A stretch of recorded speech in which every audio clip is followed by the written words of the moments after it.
La politique, Marine Le Pen a annoncé aujourd'hui que son parti avait déjà investi 350 têtes de liste pour les prochaines municipales. Le Front National, qui il y a quelques semaines a réalisé une percée électorale dans une législative partielle dans l'Oise.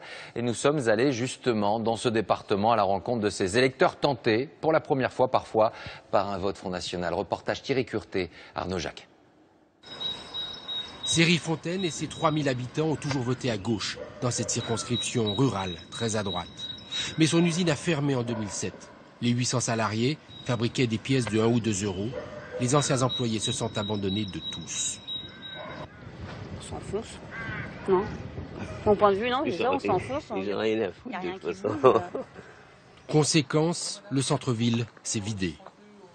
Il n'y a plus de commerce. Tout ferme. Tout ferme, on va devenir une ville dortoir si ça continue ici. Il y a un mois, il a fallu revoter ici. La dernière élection a été invalidée. L'adjoint au maire, Front de gauche de Cerry-Fontaine, analyse les résultats. Dans la circonscription, la socialiste a été éliminée dès le premier tour. Le vote de ses concitoyens pour le second tour l'a alors dérouté. Au deuxième tour, ils ont voté Front National en majorité, quoi. On s'y attendait, mais là, ça a pris des sacrées proportions, quoi. La candidate du FN n'a plus que doublé ses bulletins dans la petite ville, arrivant largement en tête.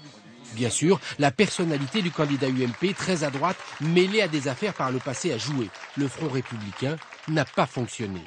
Une partie de la gauche s'est alors reportée sur le FN. On peut parler 5 minutes ? L'adjoint au maire entend tous les jours les plaintes des habitants contre le gouvernement qui passe à côté de leurs priorités.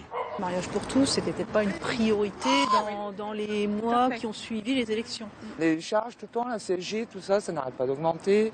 Le EDF, attendez, non. Tout augmente. Celui qui a un tout petit pot au-dessus du SMIC, a l'impression que c'est lui qui paye tout, quoi.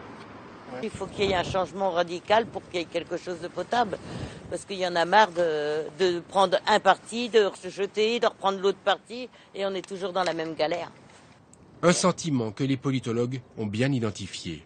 Il y a cette idée que les Français sont moins nombreux à considérer le Front National dangereux. Il y a aussi cette idée chez les Français que droite et gauche ont échoué successivement et que finalement ces partis peuvent-ils se prévaloir d'une compétence supérieure. Donc le doute s'est installé.